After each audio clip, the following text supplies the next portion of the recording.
Welcome to the Dr. Wyatt Show podcast for developing a long-lasting, happy relationship is the status symbol to achieve. And following my tools is one path to help get you there. I'm your host, Dr. Wyatt Fisher, a licensed psychologist specializing in couples counseling. If you're looking for the most comprehensive resource I provide to resolve your resentments, I highly recommend going through my ER Marriage Intensive. ER will bring down your walls. ER will help you feel like lovers instead of roommates. ER will show you the path to healing in your relationship. To learn more, check out the link in the show notes, and you also can go to my website, drwyattfisher.com, and click on ER Marriage Intensive. Okay, so today we have licensed therapist Rhoda Mills. She's been in private practice for 45 years, podcaster for 10 years, and married for 52 years. So she has huge amount of expertise she's going to bring with us today. Rhoda, welcome to the Dr. Wyatt Show podcast. Thank you. And it's Rhoda Summer. Mills is my middle name, just FYI. That's Thank you for that okay. clarification. Rhoda Summers, yes. Okay, so I have a series of questions here I'm going to ask Rhoda, and then we'll turn the table over to her. So, Rhoda, the first question I have for you is, what do you love about couples work? I really do. I love it because it's more complicated and I think it's harder to do because you have to get both people to trust you. And that means that you're going to challenge both of them and you're going to support both of them. And I don't think that's an easy thing to do. Actually, even when I've been working with somebody individually, I'll say, why don't you bring in your partner? And if they're not happy in the first 15 minutes, they can go. And I've never had anybody leave because I really am so clear about how to support two people at the same time. And it's almost like, I guess, like I'm thinking of a translator from another country that does Mhm. books, Yeah. that I'm translating information because I'm not jacked up with an agenda other than trying to help them connect with each other. And so it's a wonderful activity that I don't think enough people are specifically trained in. And I think they back into it and are not as interested, and I'm passionate about it. That's wonderful. Yeah. Yeah, it's a good point that the couples therapist is the objective interpreter or translator because Yes, you have no agenda, right? Your needs are not at stake, whereas the partners, their needs are at stake, and so it's much harder to hear and interpret correctly. yes, yes. Yeah, yeah, good. Okay, so let's see here. Where do you begin when helping couples and why?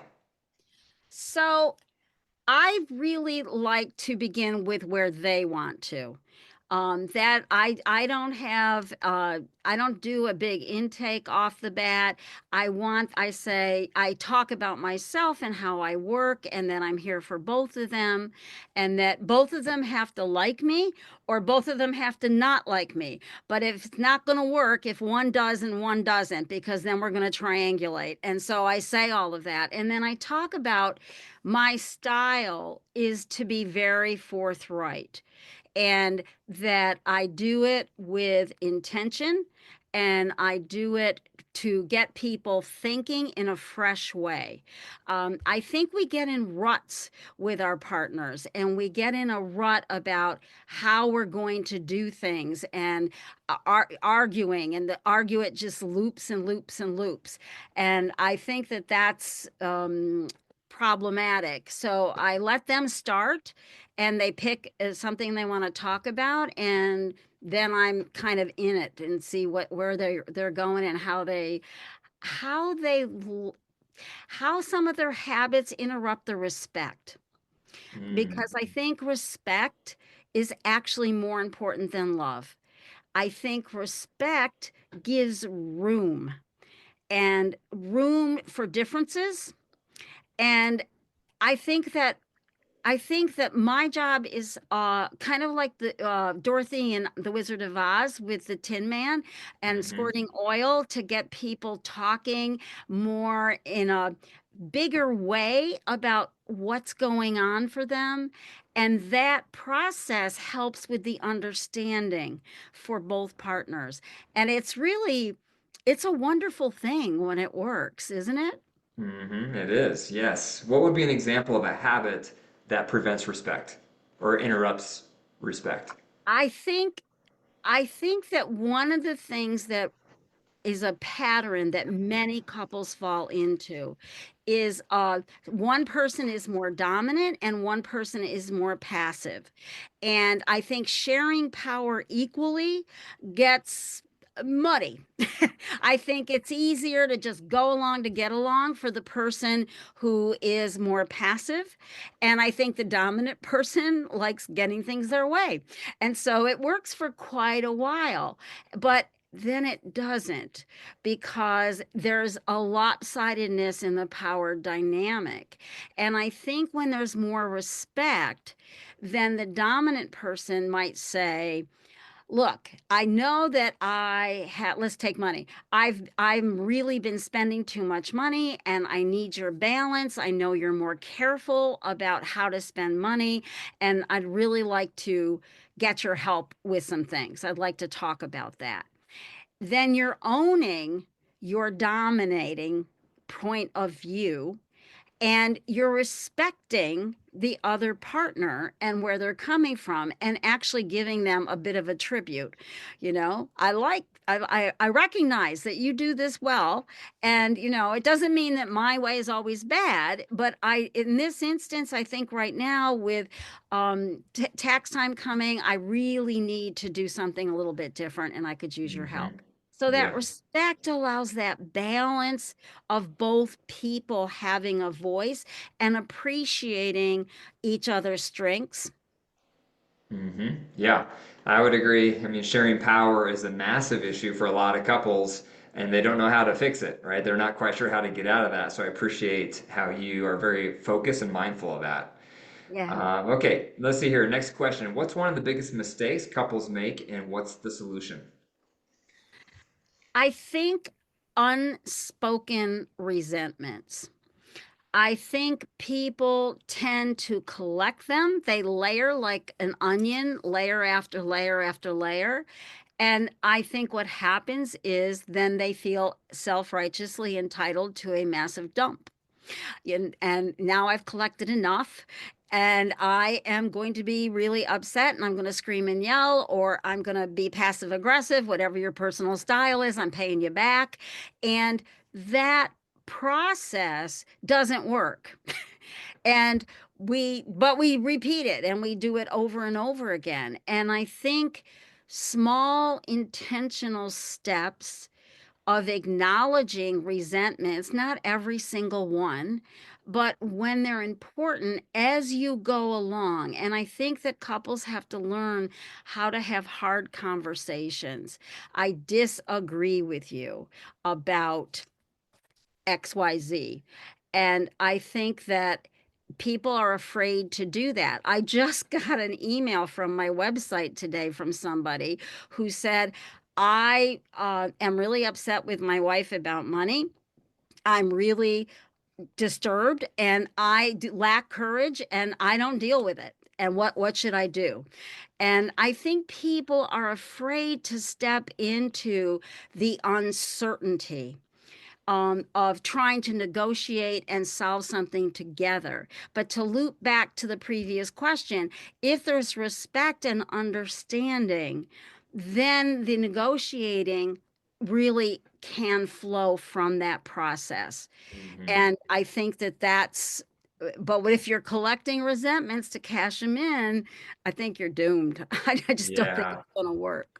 Yeah, and I often say, I mean, resentments are the first step because when you have active resentments, it's hard to feel like you're friends with your partner, hard to have intimacy with your partner. Everything shuts down when you have active resentments. So Yes. starting there first is top priority. Yeah. And and I like your word active because it makes people think about active. I had a marital couple, and she burst out with this. Her kid was like 14 or something, but she was so angry about the miscarriage that she had previously, that he felt she had didn't get the support she wanted. And Hmm. it was stunning to her partner. He had no idea. Yeah. Um, and so I think active is a really important word. An analogy I use is if you're standing in front of a river and the water flowing down the river is love, and if you want that water, the current to get stronger, you have to hike upstream and remove the debris. And sometimes that debris is 100 feet upstream, sometimes it's a mile upstream, but no matter how far up, you have to remove that debris if you want the water in front of you to flow stronger.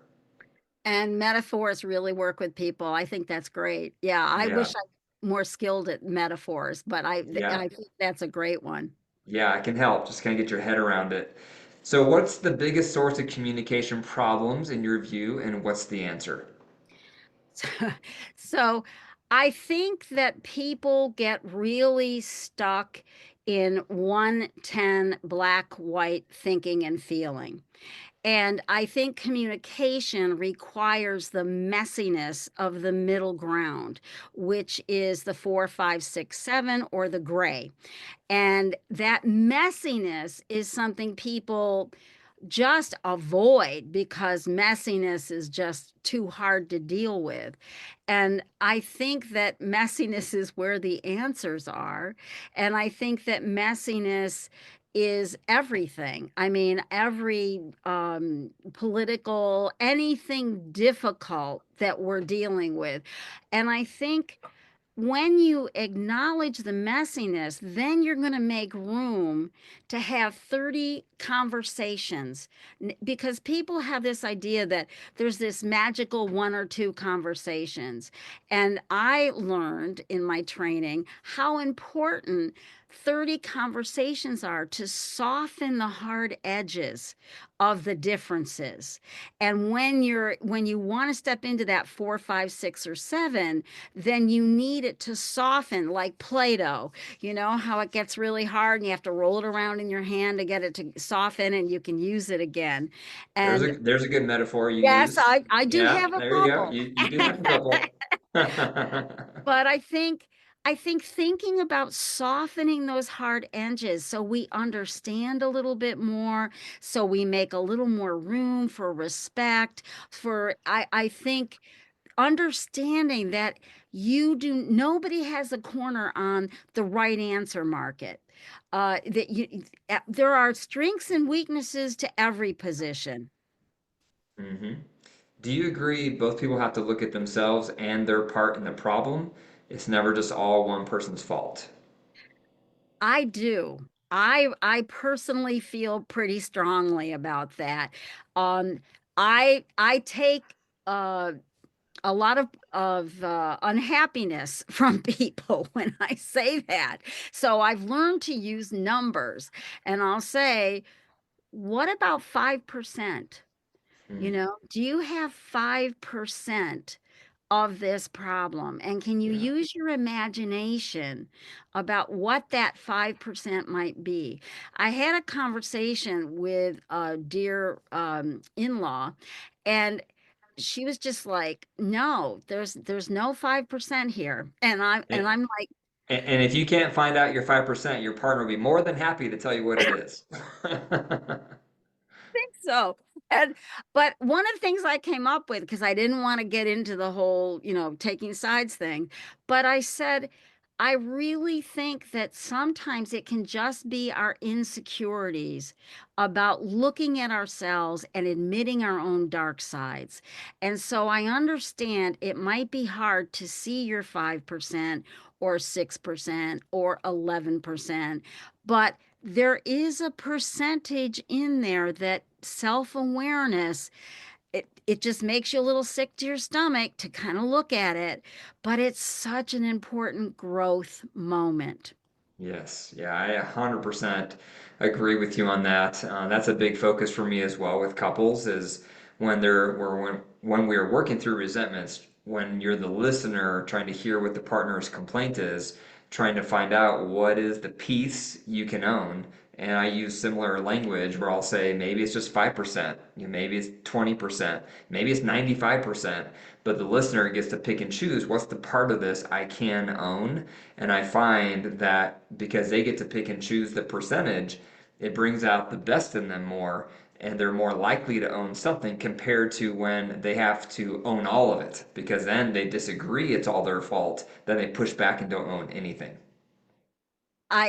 what I do is tell a story about my daughter, who I said, I'm the only one in the family that says I'm sorry. And my daughter very quickly said, because you have the most to apologize for. So, and so I say that in it to be vulnerably truthful, Yeah. and to say that it is a really hard thing to do, but it is so important. It's the only way to grow. For me, a lot of my growth was in group settings when I did training in Cleveland, and with Laura Pearls and the Gestalt training, and it was amazingly difficult sometimes to recognize things that were happening and my contribution. But it Mhm. was such an important, I came back such a better person.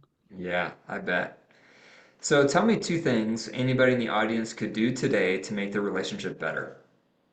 I believe taking a 20-minute walk with your partner. I say this to people all the time.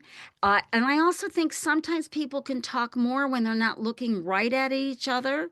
And so that sideways being next to each other, they can talk a little bit easier sometimes. But I really believe if you could devote 20 minutes taking a walk together 3 times a week, you would have a better relationship. And Mm, I sincerely feel that, and I get very few people to cooperate on that. I yeah. also encourage people to go home and ask your partner, what are 2 ways you can improve as a partner? I did this with my kids too. How can I be a better mom? Uh, and I think a lot of when I ask clients to do that, sometimes a lot of kids will say, oh no, everything's great. And I'm like, I'm sorry, they're not telling the truth. There's not an adolescent alive who couldn't offer an improvement advice. And I'm like, so what is it? So one of the things you might say is, what is it that makes me hard to tell the truth to? Because really and truly, I know that you absolutely have 2 suggestions for me, and try to hang in there with that conversation instead of letting them, because maybe they know you don't want to hear it. So Yeah. those are 2 things. And to also then say to your partner, and you tell me to, and then I'll tell you to, if you would like. And if you don't like, that's okay too. Hmm. But I think that those are things, that 2 simple things that can really be helpful. Sure. So for the couples out there hanging on by a thread, what would you like to say to them? I think that I certainly believe that when there's a crisis, it's totally possible to improve a relationship, but you have to slow it down so there's room for both of you to grow up. And my definition of growing up is, I think from Isidore Fromm, that growing up is honestly facing painful situations. And I think when you step in to those truthful moments that change you, and I can flip through my life and think about some really powerful moments where I looked at myself and I recognized that I needed to grow up and do something different. And you build an infrastructure where both of you are committed to being better people, because I believe love is the work of deciding to be a better person for the people you love. And that process of growing together, I just had a couple pop in for a session, and just a one off, and they said to me, you helped us. There had been an affair, and you helped us stay together. And we are different. We have built an infrastructure of truth and honesty, and it's changed us. And I don't think that's easy to destroy. But Hmm. a lot of people don't have it, because love in the beginning of things is so much about illusions. And I just think that the hard work of building something that's real is it's magical Yeah. if you do the work. Yes. Thank you, Rhoda, for all your tips and your wisdom. If people want to find out more about you, what's the best place? Therapyideas.net is 450 pages of free information, and it's also slow to load because of that. It takes 15 seconds, which, is not fast. And also the podcast, of course, which is what healthy couples know that you don't. And I've been doing it for 10 years, and I'm really proud of it. I think and there's no ads. I don't make any money at that either. Good. Well, thank you for being a part of the podcast. I'm sure everyone listening or watching this is going to find it very helpful, so I appreciate it. Thank you. Thank you for having me. I really appreciate it. If you want to build a healthy relationship, if you want to learn all my tools, if you want to learn the skills needed to develop a thriving relationship for years to come, join my Tools Marriage course. Tools is my most cost-effective resource I provide couples so you can learn from me live every week from the comfort of your home. To learn more, click the link in the show notes, and you also can go to my website, drwyattfisher.com, and click on Tools. If you found value in today's episode, be sure to click the 5 stars and leave a review, and click that share button and share this episode with one other couple today to pay it forward. If you have questions you want me to address on the podcast, leave a voicemail at 303-578-0618. And remember, your marriage is alive. If you care for it and nurture it, it will grow. If you deprive it and neglect it, it will wilt and die. The choice is up to you. Take care.